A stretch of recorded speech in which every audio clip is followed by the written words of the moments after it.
इस चैप्टर की शुरुआत वहां से होती है जहां से पिछला चैप्टर खत्म हुआ था। तैयार हो जाओ दोस्तों, स्वागत है आपका मेरे चैनल सुपर लेवल मानवा में। गोचान सोचने लगता है ये तो अकम्प्लिश 100 मर्डर है। इसका मतलब ये होता है कि तुमने 100 लोगों को मारा है या नहीं। ये एक इकलौता रूल है फ्लाइंग असैसिन सेट में। जो कोई बंदा 100 लोगों से ज्यादा को मार देता है वो डायरेक्ट जाके टेक लीडर बन सकता है। अगर तुम ये वाला टेस्ट पास कर लेते हो तो तुम डायरेक्ट टेक लीडर बन सकते हो। अगर तुम टेक लीडर बन गए तो तुम डायरेक्ट 4 मेजर क्लेन में आ सकते हो, क्योंकि यूनियन में केवल 4 ही असेसन सेट है। अगर तुम एक का बन जाते हो तो तुम्हारे लिए ही फायदा रहेगा। अगर तुमने ये वाला टेस्ट पास करा है तो तुमको एक पॉइजन वाला वेपन भी मिलता है। मुझे लगता है वो सारा पॉइजन इस निडल में है। फिर वो लड़की बोलने लगती है, चलो मैं तुम्हारे लिए इस पैरालाइज को अंडू कर देती हूँ। गोचन अलग ही शौक में खड़ा हुआ था क्योंकि उसके शरीर पर जगह जगह पर सुइयां लगी हुई थी और वो सोचने लगता है, अब मुझे लगता है कि ये लड़की डायरेक्ट अब सेक्ट लीडर बन चुकी है। हमारे सेक्ट में एक लड़का और था, उसका नाम शेरन था। वो सबसे ज्यादा केपेबल था सेक्ट लीडर बनने के लिए, पर इस लड़की ने उसको भी हरा के खुद सेक्ट लीडर बन गई। ये तो बहुत बड़ी बात है और हमारे सेक्ट में काफी लोग ऐसा सोचते हैं कि ये लड़की आगे सेक्ट लीडर बन सकती थी पहले से ही, क्योंकि इस लड़की का स्वभाव ही ऐसा है जो लोगों को मारने टाइम में खुश रहती है। इसको कोई फर्क भी नहीं पड़ता। और मैं उस बात को याद नहीं करना चाहता जब ये छोटी बच्ची थी जो मुझे मारती रहती थी। फिर वो लड़की धीरे धीरे करके उसके शरीर में सारी सुइयां बाहर निकालने लगती है और बोलती है, चलो मैंने ये तुम्हारा अंडू कर दिया पैरालाइज को। और वो लड़की बोलने लगती है कि मैंने एक्सपेक्ट नहीं करा था तुम यहाँ मुझे मिलोगे। वोचन अपने हाथ पैरों को हिलाते हुए देखता है कि मैं अभी जिंदा हूँ कि इस लड़की ने बस झूठ बोला था मुझसे। फिर वो लड़की बोलने लगती है कि मैं कुछ टाइम से यहाँ नहीं थी, मैं कहीं मिसिंग थी, क्योंकि अब मैं सेक लीडर बन चुकी हूँ। ये बात सुन के गोचन अपनी खोपड़ी खुजाते हुए बोलता है, सॉरी मुझे माफ कर देना। और वो लड़की खुश होते हुए बोलती है, अब मैं जाकर डायरेक्ट सेक लीडर बन गई हूँ, अब मेरे मन में आएगा मैं तो वो करूंगी। फिर गोचान सोचने लगता है कि मुझे पता था ये लड़की ऐसा ही करेगी जब ये सेक लीडर बन जाएगी। फिर वो लड़की गुस्से में गोचान से बोलने लगती है, तुम मुझे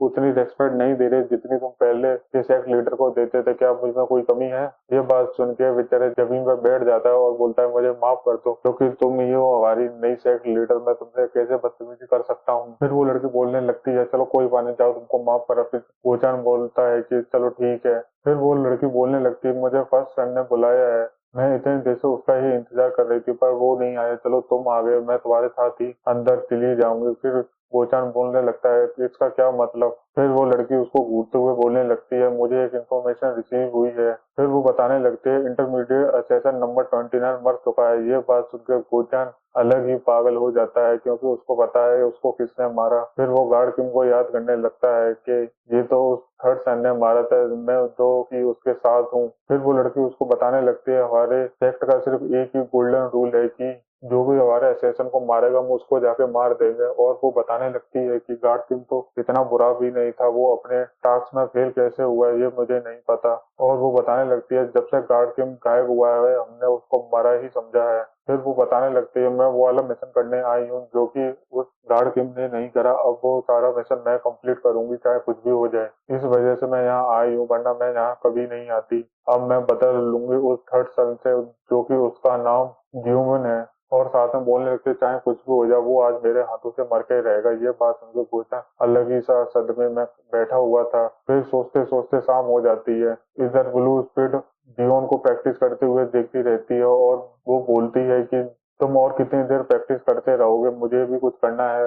ये बात सुन के डियोन उसको कुछ भाव नहीं देता। फिर बोलने लगता है, चलो ठीक है, क्या काम है जरा मुझे बताना। फिर ब्लू स्पीड उसको बताने लगती है, मुझे खाना खाना है, और ये बहुत मुस्कुराते हुए बोलती है। फिर जियोन राजी होके उसको अपने मैनेज में ले आता है और वो वहां पे ठूस ठूस के खा रही थी। उसने किसी सर्वेंट का शरीर को कब्जे में लेकर वो खाना खाने लगती है और जियोन अपनी मस्त बुक पढ़ रहा था, उसको कोई फर्क ही नहीं है कि खाए या पिए या मरे। इधर ब्लू स्पीड पागलों की तरह खाती रहती है, खा खा के अपना पेट फुला लेती है। फिर जियोन को बोलती है, चलो मजा आया। फिर जियोन सोचने लगता है, तुम्हें खाना अच्छा लगा ना? फिर ब्लू स्पीड एक लिक्विड को पीने लगती है और बोलने लगती है, ये है जिंदगी सबसे अच्छी लाइफ जो हम खा सकें पी सकें। श्योर हूँ तुम एक दिन इस बात को सीख जाओगे, क्योंकि तुमको अभी पता नहीं कि खाना कितना महत्व देता है अपने जीवन में। फिर जीवन सोचने लगता है, मैंने सुना था कि इसने कुछ दिनों पहले भी एक मेड की शरीर पर कब्जा किया था और ये खाना खाने लगी। मुझे नहीं लगा था कि ये उस पर कब्जा करने के बाद इतना खुश रहेगी।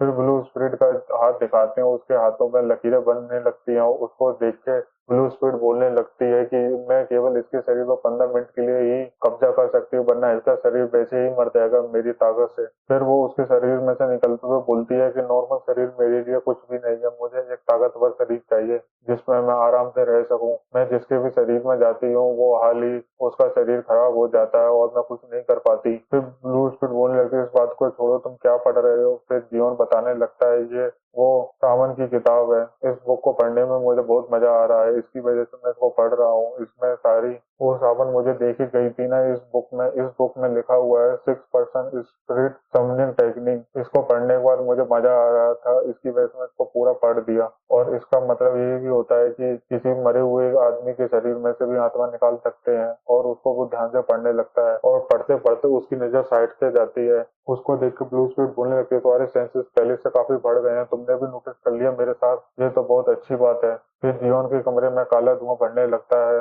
इधर फिर सीन चेंज होता है। गोचान उस लड़की के लिए कुछ कपड़े लेके आता है और बोलता है इसको पहन लो। फिर वो लड़की बोलने लगती है, मैं इन कपड़ों को पहनूंगा नहीं, बहुत बेकार कपड़े हैं। इधर गोचान सोचने लगता है, अगर इसने ये कपड़े पहन के अंदर आ गई तो मुझे भी दिक्कत होगी और साथ में उस थर्ड यंग मास्टर को भी दिक्कत होगी। और वो सोचने लगता है, अगर ये सच में सेक्ट लीडर बन चुकी है तो ये कम से कम सुप्रीम पीक पे होगी। वो लड़की इन कपड़ों पे देखने लगती है और बोलती है, ये कितने घटिया कपड़े हैं। और इधर बेचारा गोचान सोचता है, अगर इसको पता लग गया ना मैंने धोखा दिया था गार्ड किंग को, ये तो पहले मुझे मारेगी, उसके बाद उस थर्ड सन को जाके मारेगी। फिर वो अपना सिर खुजाते हुए सोचने लगता है कि मुझे कुछ भी हो जाए उस डीमन को बताना पड़ेगी, ये लड़की आ रही है तुमको मारने के लिए। फिर उसको बोलने लगता है, मैं बाहर जाकर इंतजार करता हूँ, तुम अपने कपड़े चेंज कर लो। फिर वो लड़की मजाक के स्टाइल में बोलने लगती है, क्या तुम देखोगे नहीं? वो उसको ऐसे ही छेड़ती रहती है। बेचारा गोचर क्या करे अपनी जिंदगी में, उसकी मौत उसके सामने खड़ी हुई है, वो कुछ नहीं कर पाता। जैसे ही वो पीछे पलट के देखता है,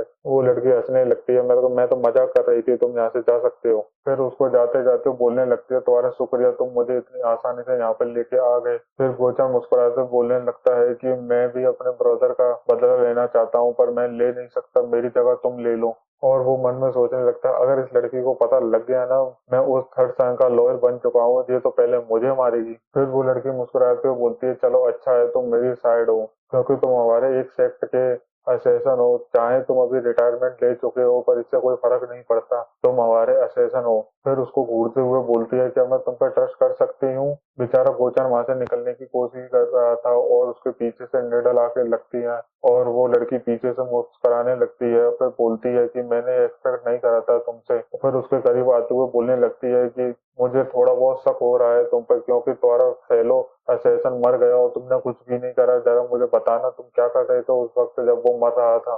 फिर वो लड़की उसका मजाक बनाने लगती है और बोलती है, तुम हमारे सेक्ट में एक कूड़े के समान हो, क्योंकि तुम्हें कुछ आता नहीं, हमने तुम्हें फोर्सफुली रिटायरमेंट दिलाई। फिर गोचा सोचने लगता है, इस लड़की को सब कुछ पहले से ही पता है क्या? फिर वो बताने लगती है, मुझे शुरू से ही पता था इन चीजों के बारे में। और वो बताने लगती है, तुम पहले से कुछ थोड़ी से भी चेंज नहीं हुए, तुम पहले भी पागल थे अब भी पागल हो। क्या तुमको पता नहीं कंसेप्ट ऑफ लर्निंग के बारे में? तुम्हें भी टाइम के साथ चेंज होना पड़ता है, लेकिन तुम चेंज ही नहीं हुए कभी अपनी लाइफ में। अब तुम मरोगे मेरे हाथों से, क्योंकि अब तुम्हें जीने का कोई हक नहीं। इधर गोचन अपने मुट्ठी कसते हुए बोलता है कि अब मैं क्या करूं? अब ये लड़की पहले मुझे मारेगी, उसके बाद वो थर्ड सन को जाके मारेगी, क्योंकि मैंने बिट्रे करा था गार्ड किंग के साथ। फिर वो सोचने लगता है कि यही क्या मेरा असली रीजन है मरने का? फिर वो सोचता है कि नहीं, ये मेरा रीजन नहीं है मरने का, क्योंकि मैं वीक हूँ, इस वजह से मुझे कोई भी आके मार सकता है। मैं इस सिचुएशन में पहले भी कितनी बार पड़ चुका हूँ। फिर वो बताने लगती है, अब मैं जाके थर्ड यंग मास्टर को मार दूंगी और तुम अपने आप को मार लेना, ठीक है? अब तुम मरो। फिर उसके पीछे से वो अपना नाइफ निकालते हुए बोलती है, अब चलो मर भी जाओ। फिर गोचान सोचने लगता है, क्या अब मैं ऐसे मरूंगा? उतने में ही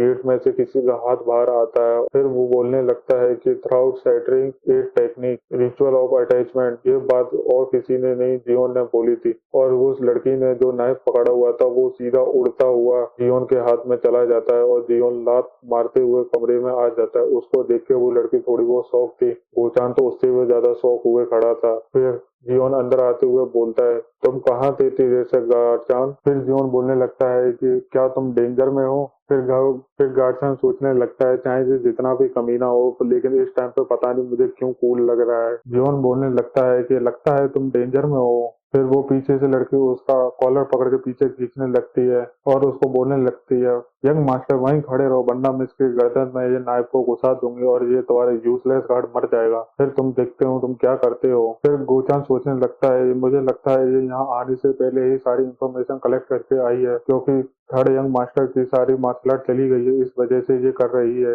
और वो सोचने लगता है कि इसको पता लगेगा कि जब थर्ड यंग मास्टर भी मार्शल आर्ट को यूज कर सकता है तब इसको काफी अच्छा शौक लगेगा, तब मैं देखता हूँ जब ये क्या करेगी। इधर जियोन सोचने लगता है मुझे लगता है कि ये कम से कम सुप्रीम पीक की मार्शल आर्ट होगी। इधर गोचन अपनी जान को बचाते हुए सोचने लगता है अब मैं क्या करूँ, ये मुझे बचाएगा कि नहीं मुझे ये भी नहीं पता। फिर जियोन अपना पैर जमीन में मारते हुए डेविल जैसे दिखता है और बोलता है कि मुझे कोई फर्क नहीं पड़ता किसी के मरने से या जीने से, और वो अपना नाइफ लेकर उसकी तरफ आने लगता है। उधर से वो लड़की बोलती है इधर आए तो मैं इसको मार दूंगी, और ऊपर से गोचन सोचने लगता है क्या मेरी मौत इस तरह से होगी। फिर जियोन अपना नाइफ लेके जमीन में घुसा देता है। उसको देख के बेचारा गोचन सोचने लगता है इस पागल लड़के ने ऐसा क्या करा, ये क्यों कर रहा है ऐसा। फिर जियोन बोलने लगता है पहले तुम इसको जाने दो उसके बाद हम बातें करेंगे। फिर वो लड़की बोलने लगती है क्या बातें करेंगे हम तुमसे। फिर जियोन बोलने लगता है अगर तुमने इसको जाने दिया तो मैं तुमको जाने दूंगा जिंदा। फिर वो पीछे से बोलने लगते हैं अगर तुम्हारा इतना ही मन है तो मुझे लगता है कि तुम ये सोच रहे हो कि मैं यहाँ से इतनी आसानी से चली जाऊंगी, क्योंकि तुमको ये प्यारा है तो मेरे कुछ चांस है यहाँ जिंदा रहने के। फिर जियोन मुस्कुराते हुए बोलता है कि अगर तुम चाहो तो मेरा सिर भी काट के ले जा सकते हो, बस पहले इसको छोड़ दो, मैं तुमको एक मौका भी दूंगा मुझे मारने का, मैं तब हमला नहीं करूंगा तुम पे। ये बात सुन के गोचान सोचने लगता है क्या ये डीवन सोच रहा है या सच में मुझे बचाएगा कि नहीं, बस मेरे लिए ऐसे बहाने मार रहा है। फिर वो लड़की सोचने लगती है कि चलो हम इसको जाने देते हैं। फिर वो अपनी गंदी से स्माइल करते हुए बोलती है तुम्हारी हिम्मत कैसी हुई मुझे ऐसी छोटी मोटी धमकी देने की, मैं तो सेक्ट लीडर हूँ फ्लाइंग असैसिन सेक्ट की, अगर तुम इसको बचाना चाहते हो तो अपने पैरों के बल बैठ जाओ और मुझसे माफी की भीख मांगो, तब मैं शायद इसको जिंदा छोड़ दूं वरना मैं इसको मार दूंगी। ये बात सुनकर जियोन उसको घूरने लगता है और वो जमीन पर बैठते हुए सोचता है कि अब मैं इस लड़की को बताऊंगा। और ये देखते हुए गोचान और वो लड़की सोचने लगती है क्या ये सच में करेगा तुम्हारी जान को बचाने के लिए, ये जमीन पे भी बैठ सकता है क्या। फिर जियोन बैठते हुए बोलता है कि ये सब कुछ मैं तुम्हारे लिए कर रहा हूँ गार्डचान। फिर वो अपनी नजर झुकाते हुए जैसे ही बैठता है वो उस नाइफ को पकड़ के उस लड़की की तरफ भागने लगता है और वो बोलती है हाँ मुझे पता था तुम ऐसा ही करोगे, तुम ऐसे लूजर के लिए अपने इज्जत पे दाव नहीं लगाओगे। फिर वो देख के शौक हो जाती है और वो देखने लगती है ये लड़का किधर देख रहा है। फिर पीछे से ब्लू स्पीड आ जाती है और उसका हाथ को वो लड़की महसूस कर लेती है और वो सोचने लगती है ये क्या हो रहा है मेरे साथ, और वो अपने ब्लड मैनिपुलेशन से उस पर हमला करती है और वो सोचने लगती है ये कहाँ से हमला हो रहा है मेरे ऊपर। फिर उसको वो गार्डचान को पकड़ के पीछे गिर जाती है। फिर बोलने लगती है ये क्या हो रहा है मेरे साथ। फिर ब्लू उस पर बताने लगती है कि तुम पीक रियलम की मास्टर हो, इस वजह से तुम मुझे महसूस कर सकते हैं क्योंकि मेरा ऑरा हर कोई महसूस नहीं कर पाता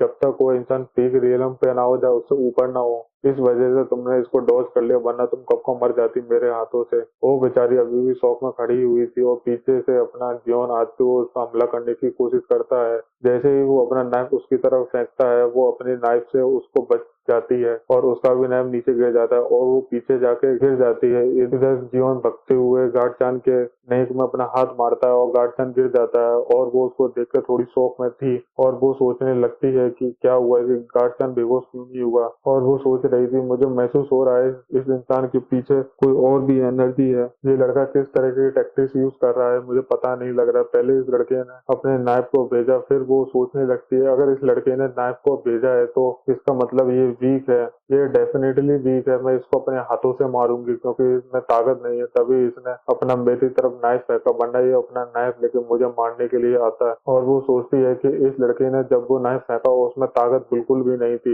एक पीक रियल मास्टर की इतनी ताकत होनी चाहिए जिससे वो मेरा नाइफ टूट सके, पर वो उसमें कुछ नहीं हुआ। फिर वो भी अपना वेपन निकालते हुए बोलती है अब तुम भी मरोगे, और वो अपना वेपन निकाल लेती है और उसको देख के गार्डचन शौक में था और उसको पता था अगर ये उसको लग गया तो वो मर सकता है। वेपन को हमारे सेक्ट में अल्टीमेट वेपन कहा जाता है, इस वेपन का नाम एक्सट्रीम एग्जीक्यूशन नीडल है। इधर मुस्कुराते हुए जियोन बोलता है ये तुम्हारा अच्छा मूव नहीं था, अब तुम मरोगी। उधर से वो लड़की बोलती है नहीं अब तुम मरोगे। फिर वो अपना उस नीडल को जियोन की तरफ फेंक देती है। इधर जियोन अपना रिचुअल ऑफ अटैचमेंट स्टार्ट कर देता है। फिर वो बताने लगती है ये मेरी निडल किसी को भी मार सकती है, मैंने इस निडल से जाने कितने मार्शल आर्ट को मारा है। ये बात सुनते ही ब्लू स्पीड और अपना जियोन थोड़ा शौक में था और वो सोचने लगता है क्यों मैं ही नहीं पा रहा। फिर इस निडल के बारे में थोड़ा बहुत बताया जाता है कि इस निडल में पहले से ही काफी इनर एनर्जी है, इस वजह से इसका ये डायरेक्ट हिट लगता है। और ये देखते हुए ब्लू स्पीड बोलती है हटो वहां से जियोन, और वो लड़की बोलने लगती है अब तुम मरोगे। जैसे ही वो निडल जियोन के पास आ जाती है,